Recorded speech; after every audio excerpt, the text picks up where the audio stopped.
Yes? What do you want to know? What's there to say? It's just stupidity. The cop kind. Our precincts can't decide if Martinez is part of Jamrock or the Industrial Harbor. Yours or mine, as if we somehow own parts of the city. Typical street gang mentality. So we've let the Union make a mockery of law enforcement here, and now it's come to its natural conclusion. Well, sort of. It's less a matter of who gets to police Martinez than who has to. It's an orphan district, in other words. I think the dispatch desk just told both our stations about the hanging.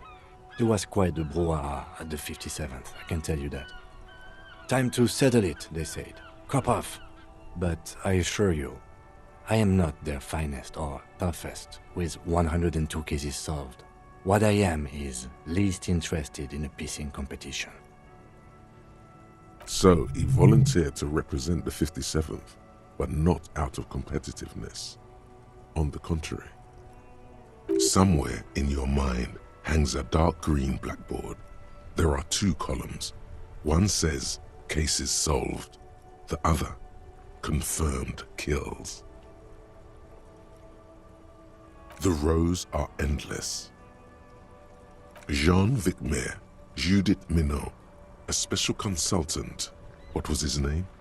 Then the rows degrade into green nothingness. Your brothers have left you. Yes, I am an unrepentant spoilsport.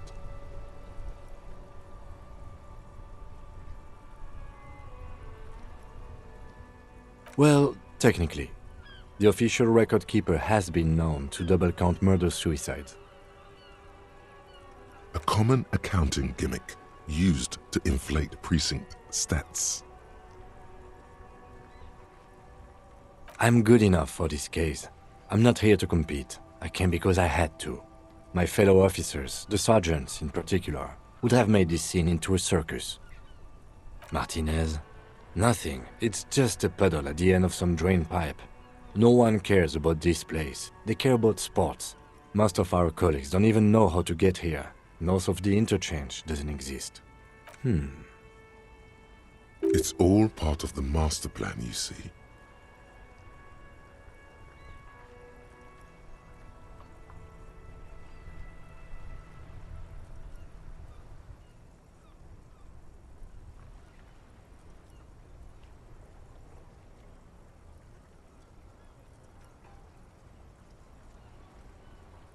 Really? It can't be that.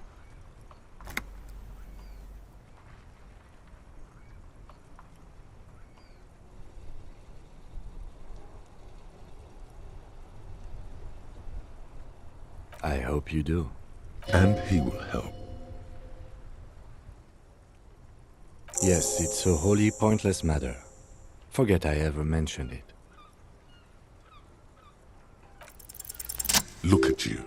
It's because you're a failure. They sent you to slight Precinct 57. Just think about it for a second. You're a raging alcoholic who showed up 3 days late wearing piss-stained disco garb. You weren't sent here to win. I've considered it. I don't think I can say one way or another.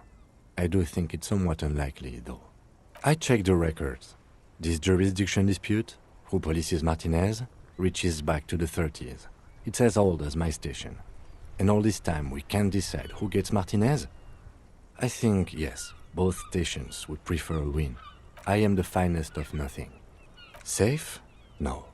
But you're old. You've made it this far. Something has brought you through. We've only just started working together, so I don't know what it is yet. But it's there. So no, I don't think they sent you as a joke. And even if they did, they are in for a surprise.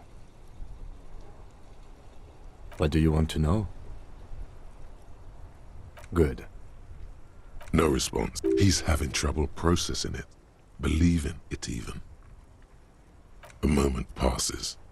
The lieutenant glances at the sports watch on his wrist. What about me? Good. Let's...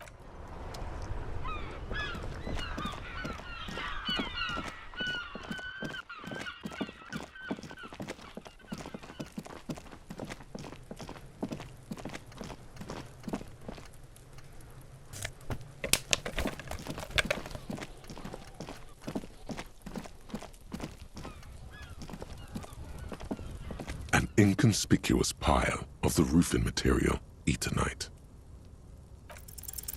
Because there's a secret door hidden behind the panels of Eternite. That's why they're too orderly. There it is. You see a shabby little door.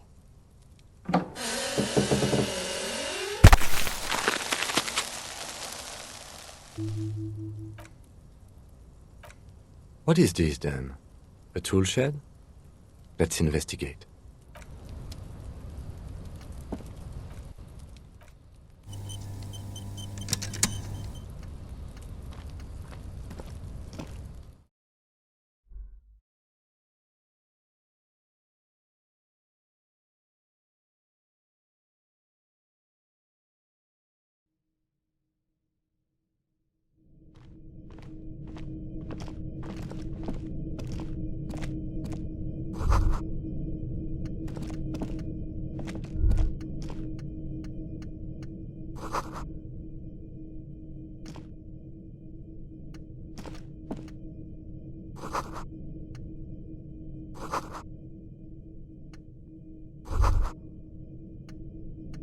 Be still, my beating heart. It's amphetamine, sweet amphetamine. The lieutenant isn't studying the powder in the mirror. He's studying you. There's a good vague way to ask where he stands on drug use. Professionally, I mean.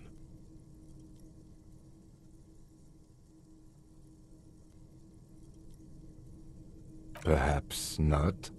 This is below our pay grade, detective. However, see that ladder there? It's probably another way into the industrial harbor, no? A secret path the local kids use.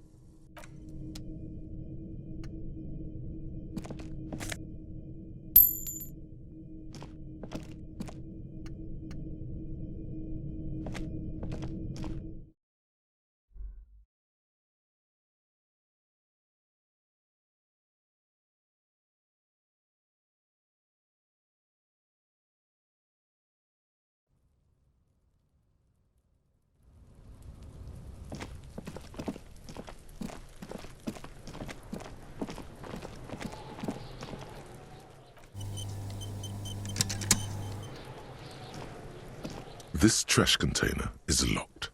The sliding lid has a padlock that says, "Whirling in rags." With a well-oiled crack, the lock pops open. It should now be possible to simply raise the lid. Don't. Maybe you shouldn't. There is, but you won't like it. Sweat forms on your brow. Your hand is still on the lid. The smell of rotten food rises to greet you. You see soggy cartons, dirty rags, and organic waste.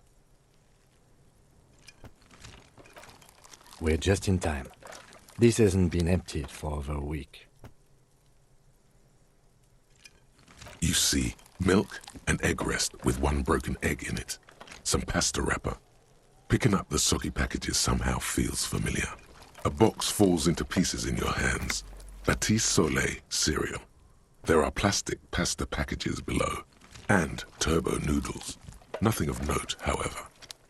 Among the threadbare kitchen towels, something catches your eye. A pair of denim trousers. As the legs of the slime-covered jeans begin to unspool from the garbage, a rank corpse smell fills the air. The victim's clothes? Cadaverine odor is faint. If these belong to the deceased, they were removed when he was still in the early stages of decay. Drop them in here, officer.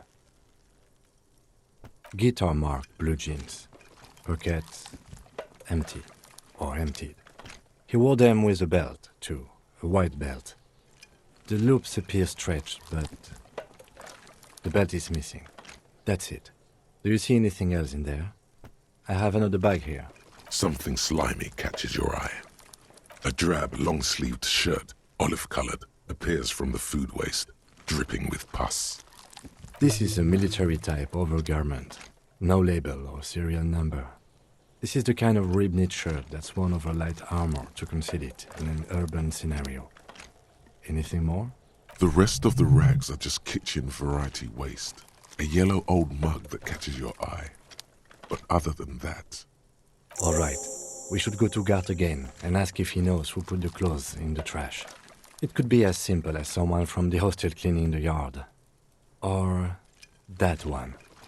I'd advise against confronting that force. Not really. All we know is the victim's clothes are in the trash, the lid was locked, and this establishment had the key. It's just a small loose thread. The fuck's he on about, kids? You hear that, Kuno? He thinks you're an infant or something. See?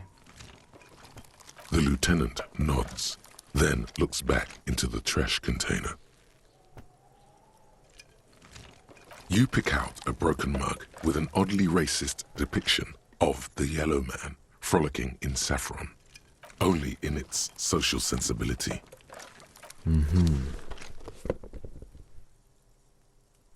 It's just organic waste, cold and slimy on your hands. Apple and potato peels mostly, unidentified sludge, and the occasional chicken bone thrown in for good measure. But hey, nothing. It's nothing. Nothing more to see here. What's this? A blue piece of plastic sticks out from the apple peels. It's shiny. Looks like the corner of something. They look badly damaged, but you can still make out forms and notes, written in a man's handwriting. Officer, is that your paperwork? Yes, it is. Look. This plastic has the RCM street grid on it. You've even got an autopsy form. If you don't mind my asking, how could you have let your paperwork end up in the trash?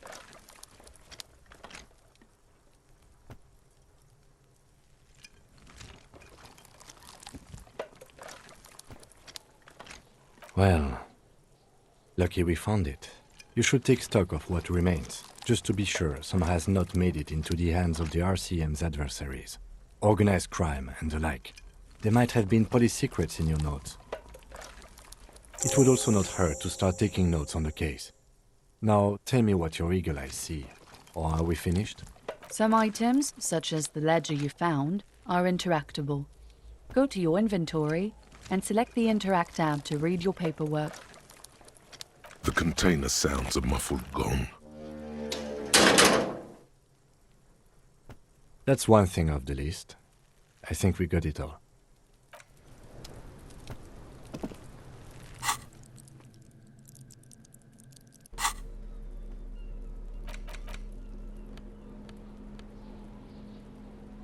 It's just a racist mug. What's there to read here? Oh boy, here we go. What are you going to say about a broken, tossed-away mug that you dug out of the garbage?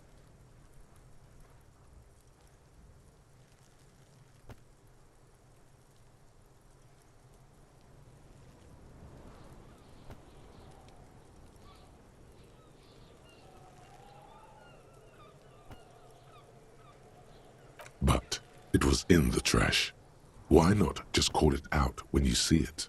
Or do some volunteering work. Just finish your case, detective.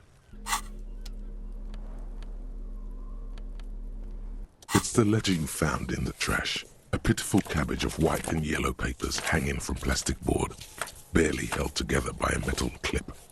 This sad display is made complete by the faint smell of urinal cleaner. There's a piece of toilet paper, or is it cleaning tissue? No, it's toilet paper, desperately sticking to the back of the blue plastic clipboard.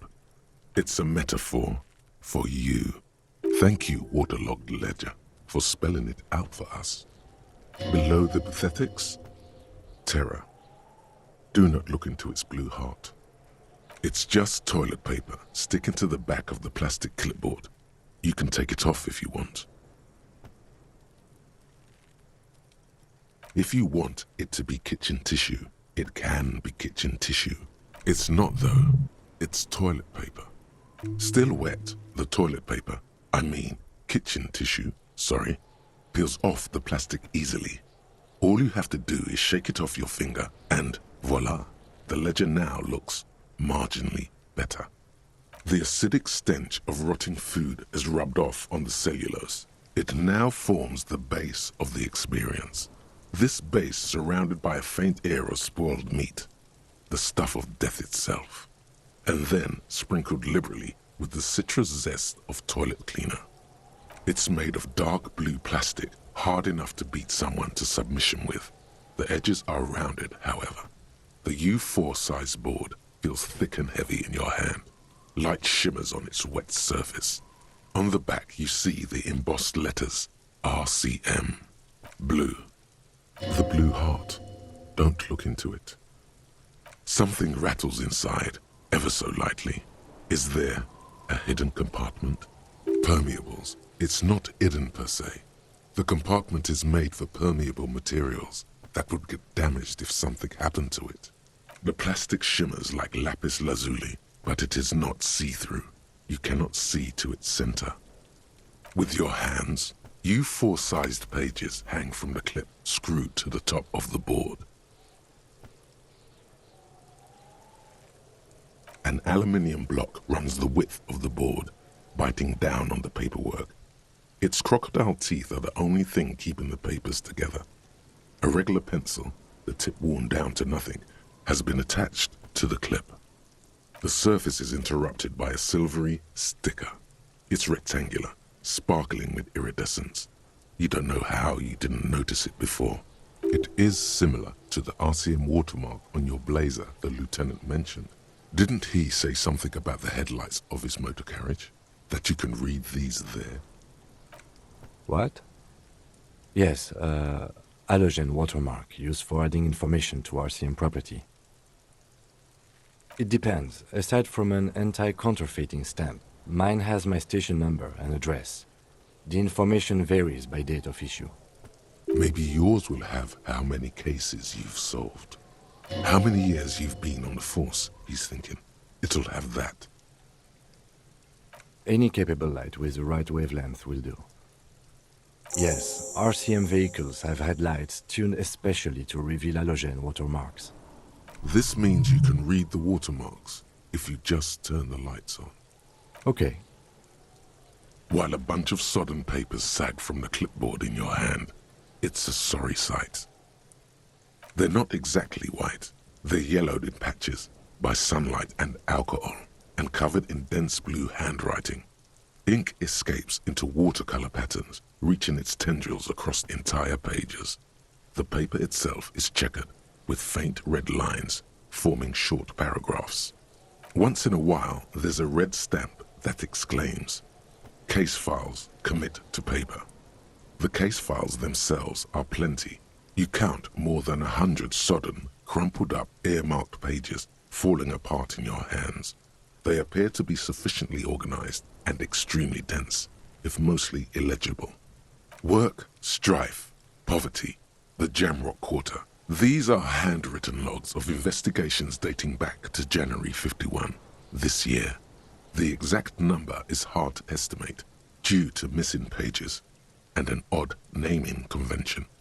But there are at least 20, maybe 30 cases, undertaken, not completed, mind you. It's the middle of March. You have attempted 2 cases a week on average.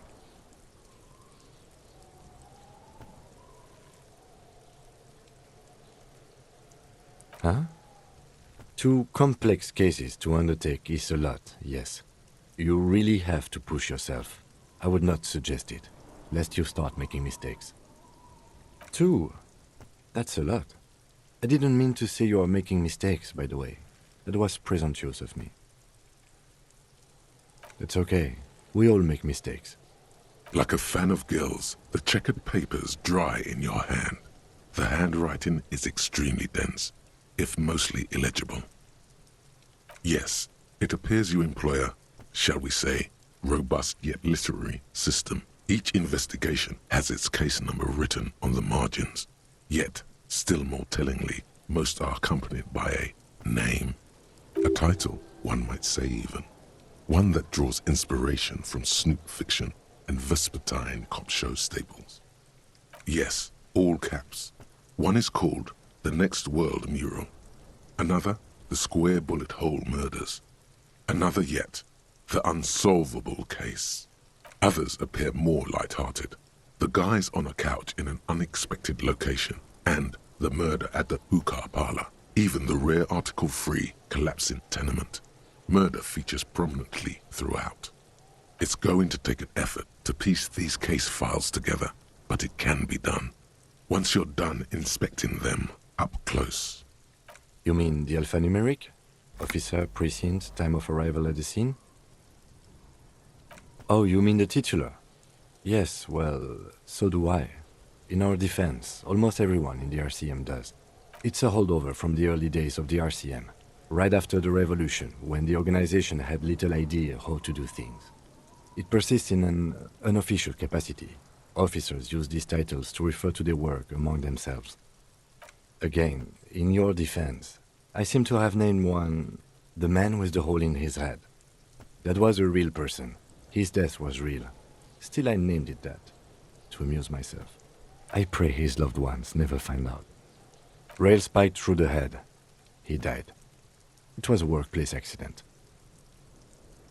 There is, for precisely one more.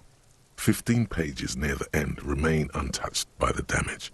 The checkered grid forms a structure of passages, breaking the case into subtasks to accomplish. Once all the tasks are accomplished, the case is complete. The tasks you've completed flow out of the kind green ape pen in a brash freehand similar to the rest of the letters. The wording comes easily. It's almost robotically simple, a language developed for mental rigor and simplicity. Inspect the victim's body. Get the body down. Interview the cafeteria manager. It's not exactly poetry, but poetry would be out of place. A satisfying slash sounds across the paper.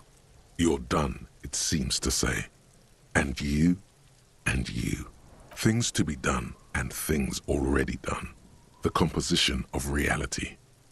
This is an extremely useful tool for a detective of the citizens' militia. Now all that remains is to name the case. No, actually. Any ideas?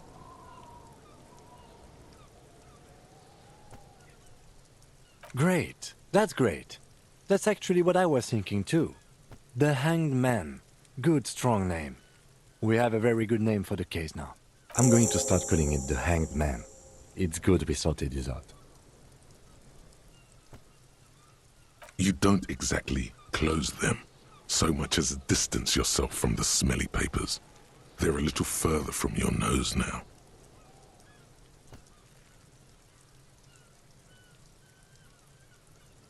In the back, you see thin, translucent copy paper. Some neon yellow, some bright red, all covered in boxes, like marching armies. These look like official forms, waiting to be filled out.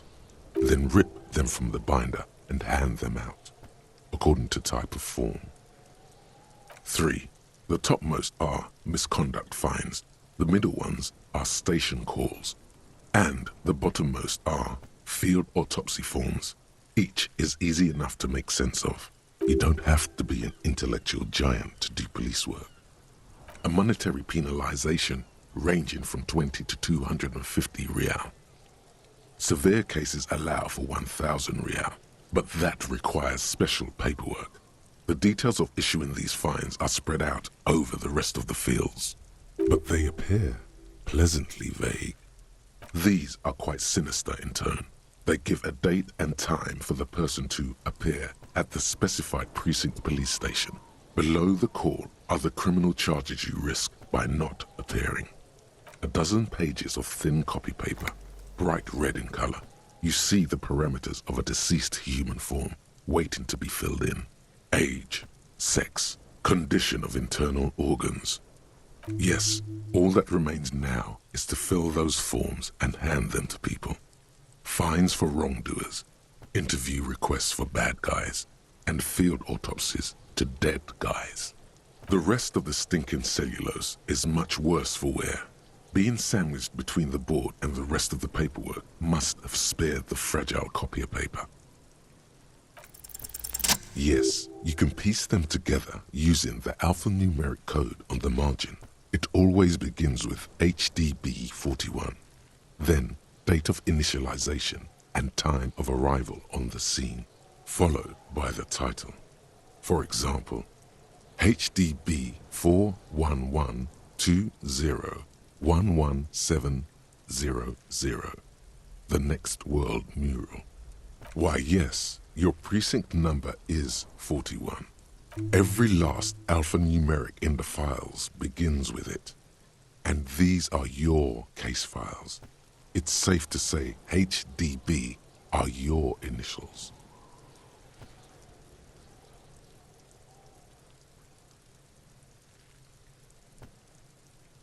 That is improbable. It takes about half an hour to piece one together using the system you've devised. Where do you want to start? This one is relatively easy to reconstruct. Overnight on 1202, a graffito, nay, a mural, appears on an 8-story tenement overlooking central Jamrock. The building is a sparsely inhabited ghost tower, part of a failed real estate development called Grand Couronne. Cause of failure: rent too high. The mural is enormous. 2 silhouettes, a man and a woman, are kissing. The text cut into their form reads, "True love is possible, only in the next world. For new people, it is too late for us. Wreak havoc on the middle class. People call it that thing and that fucking thing. It's visible for miles. In 2 days, the station's complaints desk gets clogged with requests to remove the bummer. You and your partner are assigned to the case. The graffito crew is easy to track down. Only the belles-lettres have the literage of industrial paint to cover the surface. One of the graffito artists is rumored to be rich. They take responsibility for the execution, but not the design. The ideologue of the Next World Mural, as the crew calls it, remains an unknown. The case files do not show you finding the author of the design. The crew agrees to clean up after themselves. However, your partner, JV, is against the removal, citing public support for conservation. This leads to a debate in Precinct 41, which then spreads to the streets of Jamrock, ending in a rare plebiscite organized by you and the rest of Row 3. The 9,000 people subjected to the mural's message, all of Lakeside, Central Jamrock, and Villalobos, plus half of the eminent domain, participate in the vote. Although the case begins with what appears to be a lot of rambling on the streets as to how juvenile and stupid the mural is, given a choice between 2 options. A staggering 78% of voters choose to keep it. Turns out the opposition were a loud minority, and that love truly is possible in the next world for new people, and it is too late for us.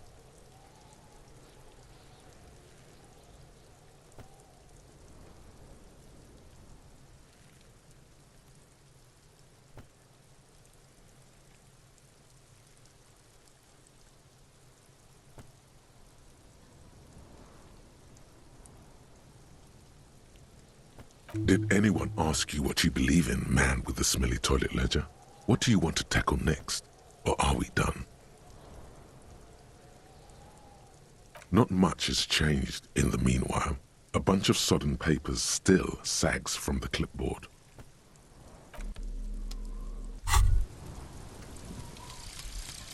Lonesome, long way home. Here we go. Home awaits. Walk past Station 41 and through the market, past the Boogie Street spearhead to the other side of the lake, the frozen eye at the center of the district. Then past the video rental store on the corner. There, at the end of a street lined with pine trees, a small house no larger than a matchbox. 11 Voyager Road. You no longer live there. Those times are gone. And so are those people. Why did you come here? Why are you still here? And where's the dealer? You have to get back to work. That's all you have now.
Even by the standards of the Philippian kings, old sumptuous Philip was known for his profligacy. Well, he blew through the whole national treasury, starting the decline of one of the penultimate century's greatest superpowers, the suzerain of Revachol. His own maladministration foreshadowed the fall of the monarchy. During the anti-centennial revolution, an end to his family line and the monarchy. On the Insulindian Isola, stories have it that he had his bedroom converted into a treasure chamber, where he stored unfathomable wealth. Krugerrands, bars of gold, ornate weaponry, armor, and various chalices. There were whispers he slept on a huge pile of gold-dipped feathers, like some obese dragon, instead of a bed, like a normal person.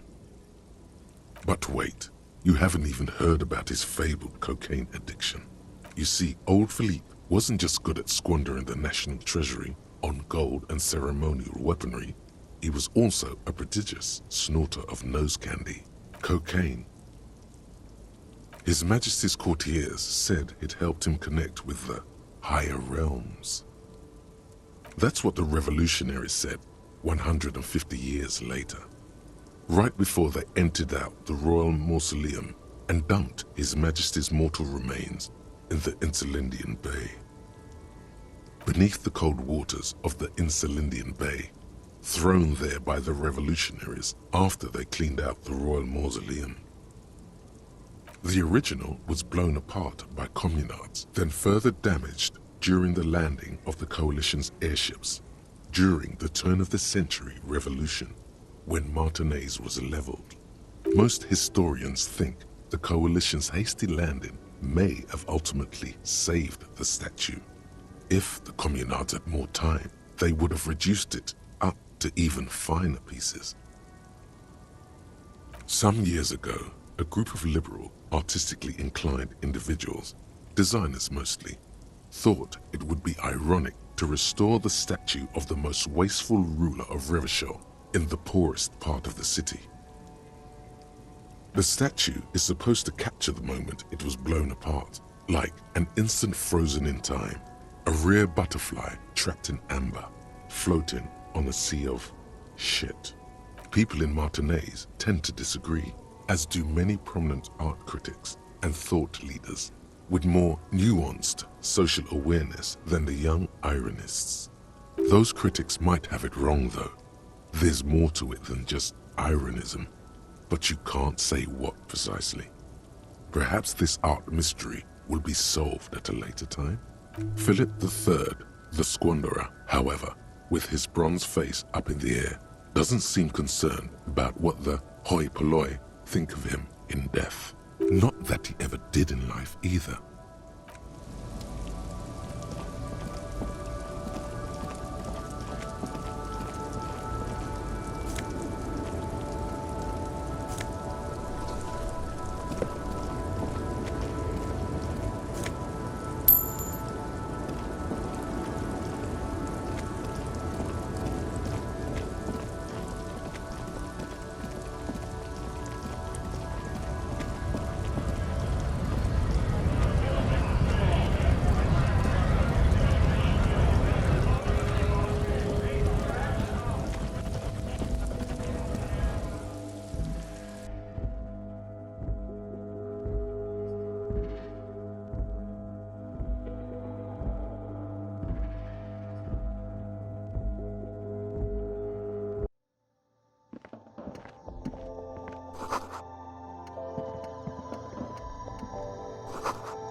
A small cabinet on the wall is filled with various medicine bottles, nasal sprays, and blister packs. They all bear the Saint Baptiste Pharmaceutics logo. Their logo is the bloodless rose, pure white, untouched by harm. Just ask me if you need anything from Saint Baptiste. We don't stock prescription meds, but we do have Nosafed, Duramine, Magnesium, and Hypnogamma. I don't know. Let's see. Nosafed is a nasal spray. Duramine is a really good painkiller. Magnesium is a dietary supplement. Hypnogamma is... I don't really know what Hypnogamma is. I guess it makes you feel less shit. It's recommended to use after lots of partying, studying, or exercising. No, sorry. I'm not like a doctor or anything. Saint Baptiste, you know, the pharmaceuticals company. Saint Baptiste Pharmaceuticals, the one that sells meds out of Saint Baptiste. That one.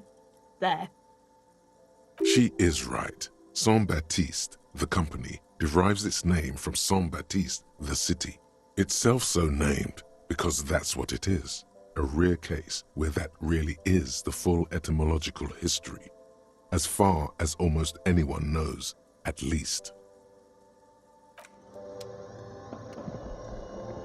The tear machine stands in the corner. A sign says, 1 bottle equals 10 cents. Your bottles clunk into the machine, and the money appears with a satisfying jingle. You're a richer man now.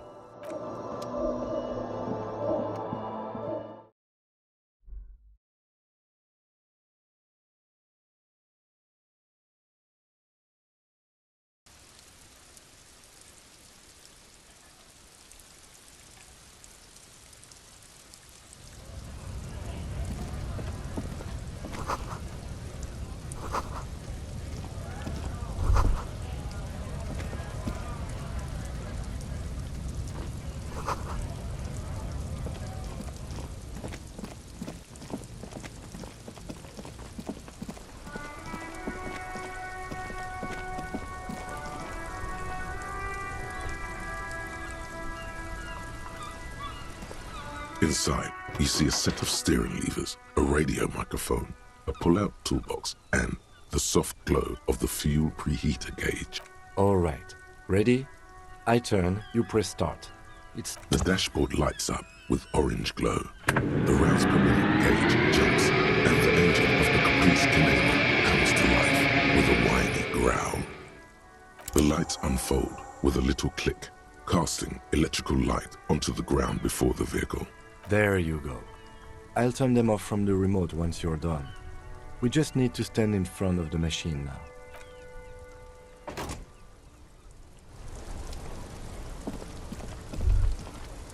As you hold your ledger's clip under the headlamp, an iridescent hologram appears. A street grid and the veins of a great river. A familiar sensation washes over you. There she is. Revachol West. Around the borders of the watermark are dozens, no, hundreds of micro-perforations. The rectangular watermark is overlaid with the logo of the RCM, and yet the major arteries of Revachol are all recognizable. They shimmer in the Kanema's headlights. A rat brazenly darts past you and disappears amongst the stopped lorries. In the distance, a child somewhere shrieks. A woman reprimands her in a voice no quieter than the child's cry. Ah, Martinez. Let me see. Right here. No, it does not. The rectangular watermark is overlaid with the rat brazen. Ah, let me see. Right here. No, it does not. There are many of them, and they are divided into 3 separate rows. The first row has 18 dots. Not bad for what? You don't even know what it means yet. The next is the longest. It runs all the way around the border, and then some. You count 216 perforations. Considering that nice, large number, a wave of pride washes over you. Though you can't say why, precisely. The last row has 3 perforations. That's it. Those are perforations. They represent your record as an officer of the RCM. They are your statistics, as it were. I should have guessed you'd keep a record. Officers often do. Let's take a look. Alpha male officers who are proud of their numbers often do. It's meant. The first row represents your years of service. 18 years. Okay, not bad at all. What did you do before you volunteered?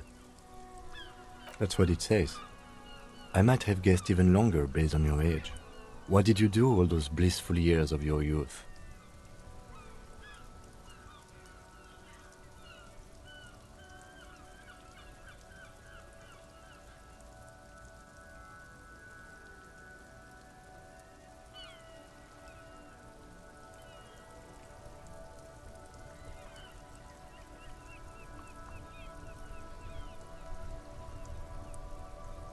Maybe you were a diplomat, or in PR.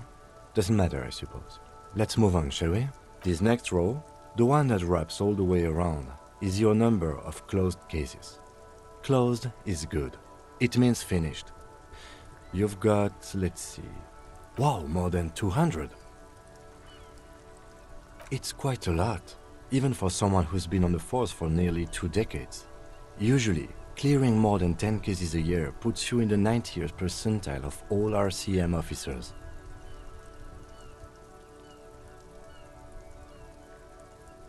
Call it what you want.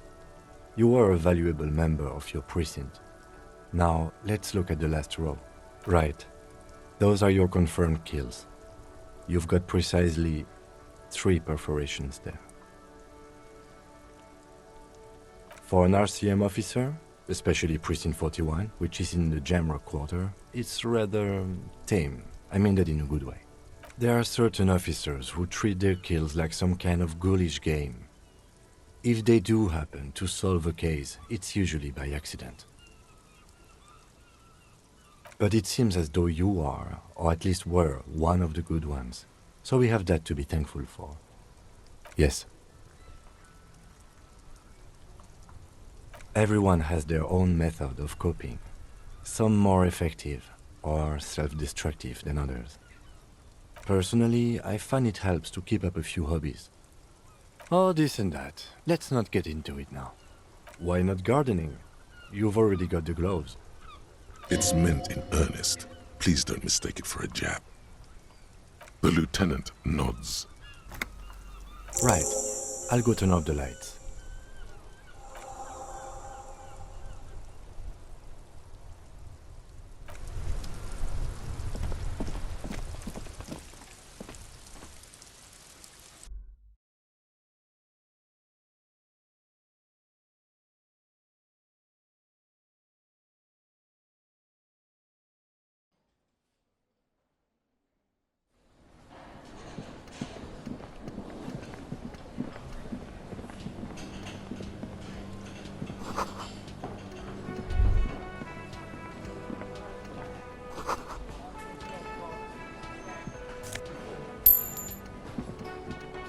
You see a heavy steel door with a prominent dimpled lock. It's painted blue. You immediately feel drawn to the color. Blue is for mystery. The cobalt blue surface feels rough to touch. The stainless steel door is flush with its frame on every side. It leads to a side building, adjacent to this one. The old building next to this, half ruined. Whatever is behind it must be older. The door does not budge. You do? It's a door in the back of the kitchen. Why do you care where it leads? Eccentric. But okay, I suppose we could look into it. As a side investigation. It's hardly a side investigation. You already have a name for it.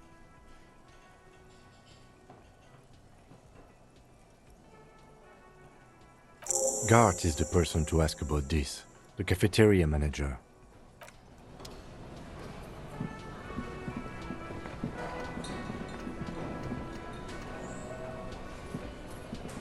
Can I help you? Thanks. I hope you found what you were looking for. How strange. I certainly didn't put them there.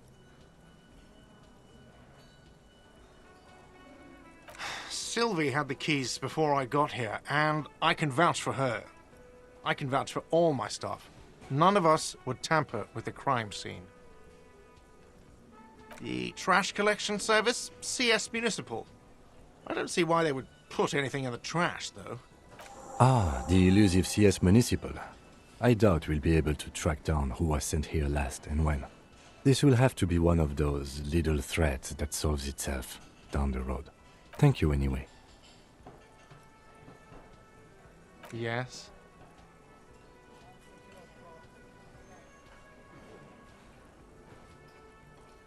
Wait, what? But what about the bird? Yes, the bird. I found it lying on the floor with a broken wing the morning she left. You broke the skewer! I assure you it was him. Why on earth did you have to break the skewer?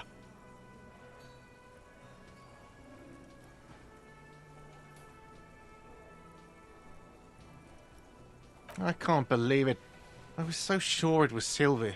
Even worse, I thought she was trying to send me a message. Symbol of hope and all.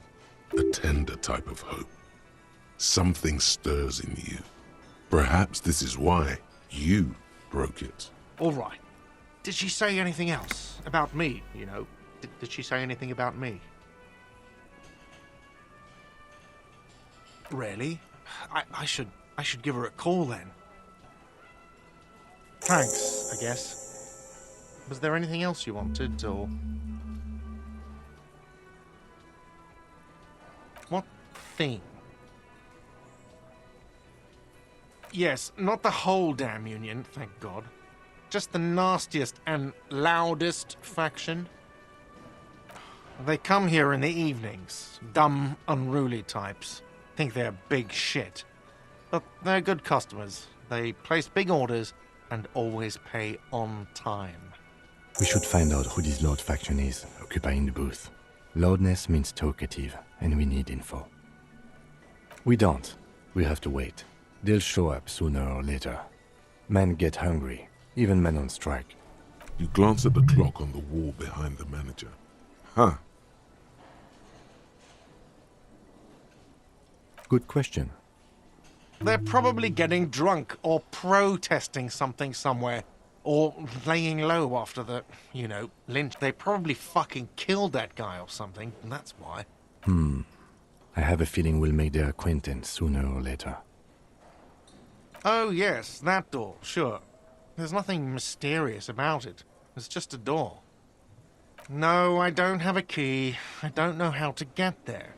And I don't care either. It's not like I've been wondering about it for 10 years. It's just a frit warehouse, probably. Or some boring storage space with a bunch of old junk and dust. Junk and dust.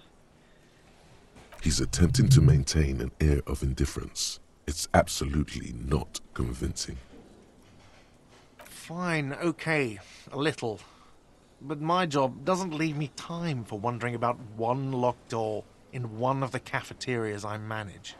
So I haven't opened it. I have cleaned the whole place 100 times over, though, after the animals. And I haven't found a key, so good luck with that. What? By the way, you should come back to this thing-based questionnaire if you see anything interesting in the whirling later.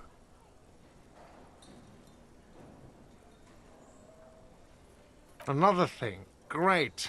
I love those. Yes? Yes. Have you got it? For the drinks, 30 real. Like what?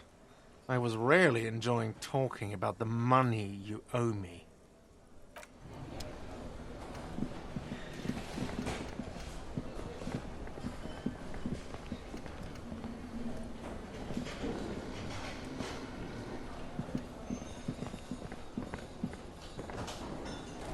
Hello again, sweetie. Oh, sweetie, I heard your conversation with the manager about your financial troubles. When do you get your next paycheck? You must be joking. Although our pay does sometimes feel like a joke. It's not easy to assert your right to a decent living wage when you don't have a strong union behind you. Maybe you should talk to Everard, the union leader. Interesting idea. This Everard sounds powerful. Maybe you can wrangle some coins out of his pocket. Oh, no, I'm so sorry I don't have money for you. If there's anything else I can do for you, just ask.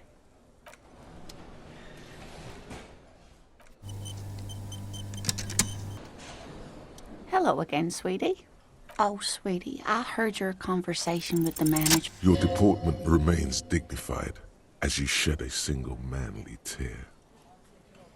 Sweetie, I only have a few cents on me, but I could give you this to pawn. Just to tide you over. Wonderful. He has a pin. The pin is round and slightly tarnished. 3 sailboats in bas-relief with the sun hovering over the water behind them. A chipped green banner at the bottom reads, San Baptiste, Summer 31, Dinghy Races. It's easy. You bring a valuable item to a pawnbroker, who then gives you money for it. You can get it back later for a slightly larger sum if it hasn't been sold, but you never end up doing that anyway. Cross the plaza and follow the road along the coast. Down by the water, there'll be a shack nestled against an old stone facade. That's the pawn shop. An old friend of my husband's goes there often. He says the owner is quite helpful.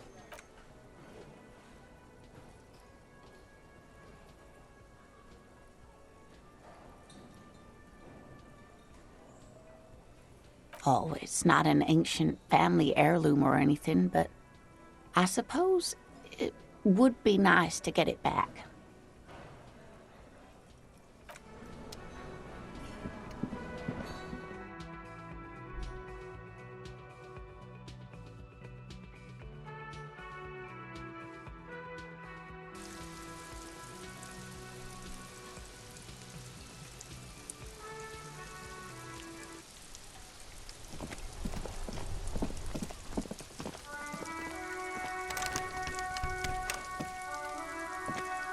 An old call box with a matrix of push buttons lists all the companies in the East Delta Commerce Center.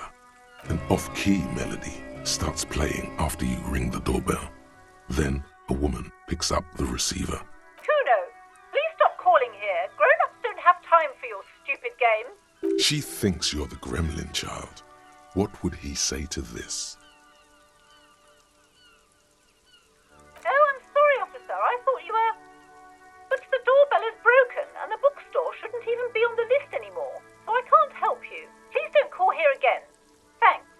A single beep indicates that the line has gone dead. You ring the doorbell, but no one answers. What an ominous name for a hair salon. Doesn't bode well for anyone's hair. All you hear is static, but no one answers the call. You ring the doorbell, but nothing happens. You wait for a minute or two, but all you get from the call box is silence. No one answers the call. Looks like someone has melted half the plastic off with a lighter. The doorbell doesn't work anymore. You hear static from the intercom speaker. It sounds as if someone has picked up the receiver but isn't saying anything. Yes, hello. This is Triton Peniel Electric. Have you come to place an order? She sounds almost antique, as if her voice was being played off an old wax cylinder. A receiver must not be working properly.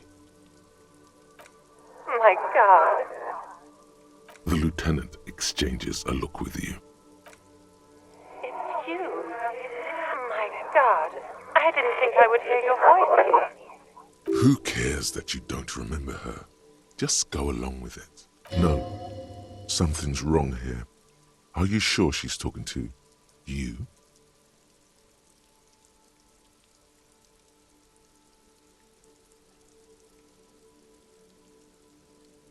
Michelle, just please. Why did you even call? I don't understand. You've been gone for months. I thought you didn't care. Ever since I came to work here, it's been different. As if my mind's been wiped clean. A spot of static overrides her words. When she speaks again, it sounds like she's submerged. It's so nice. It's so nice to be able to finally meet again.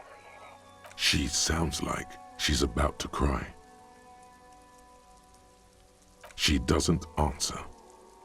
Silence. The only thing you can hear now is static and waves washing ashore on the bay. Another seagull passes by. It's getting cold standing here, staring at the silent call box. I don't know what happened either. We should probably stop playing with this thing. You press the number sign on the keypad that terminates the call. 12 name cards on the call box read. Silence. No one's home at Fortress Accident. Silence. No one answers the doorbell. Nothing happens after you ring the doorbell. They don't want to talk to you. Silence. No one answers your call. This button looks new, but someone has removed the name card. Nothing happens when you try to ring it. Huh. This button looks new. It's probably not connected yet.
It's the ledger you found in the trash, a cabbage of papers hanging from the board, with the permeables drawer inside.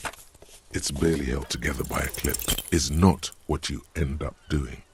You squeeze the plastic to slide. The ledger quivers in your hand. As it shakes, the pages rustle. This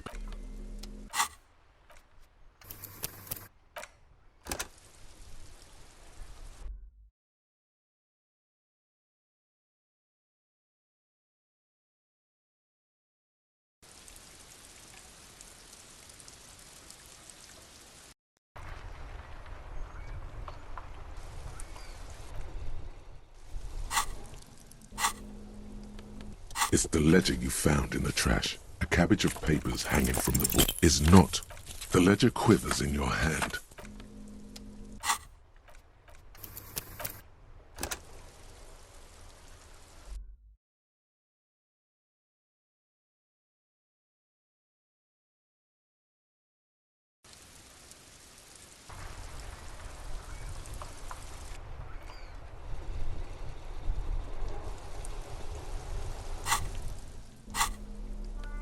It's the ledger you found in the trash, a cabbage of papers.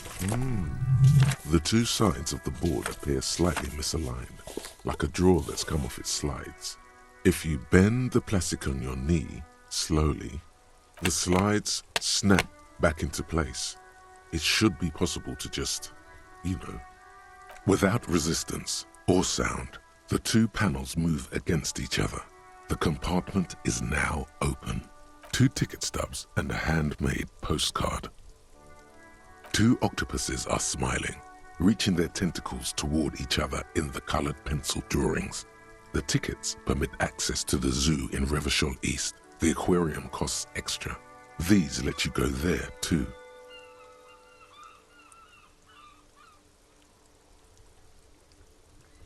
Thin wax paper has been glued to a piece of cardboard. Sounds like leaves rustling when you pick it up. You see violet flowers, floral patterns, patches of glue. It smells of chewing gum, apricot flavored, a touch of cinnamon, the end of summer. You think the label says tutti frutti. Familiar handwriting lines the inside of the card, looped, round letters in a woman's hand. A young woman in her 20s. There is care, effort, and a smile, you think.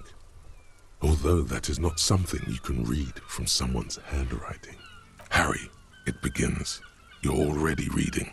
I wanted to write you a letter so you can read it when you wake up. Maybe it will make you happy. Throw it away, please. A merciful wind blows in from the bay of Revachol, dusting the ground at your feet and raising newspapers far away. You feel the card slipping into it. Frisson covers your entire body, a feeling of cold, a persistent chill. Your hands shake holding onto it. Every morning when I step out, you're asleep behind me, it says. I find a little piece of sadness in me. I carry it in my chest down Voyager Road. Every step I take, it grows. By the time I reach the fuel station, it has filled me entirely. I step onto the light rail and look back. Sparks fall from the bow collector. I know it will be like this until late afternoon, when I get off the 42 and walk back to you. You. Every step I take will get lighter. It almost makes me run. Sometimes I do. I can't believe I met you. I can't believe the happiness I feel with you. You have a vast, vast soul, and I will always, always, always come back to it. Kisses, kisses, kisses. You feel the air sucked out of your lungs and the blood sucked out of your head. Everything around you gets dark. Small white dots appear. Sparks fall like snow from the bow collector. A streetcar distancing. You feel the ledger slip from your hand. No, hold on. To what? There's nothing. Detective, is everything all right?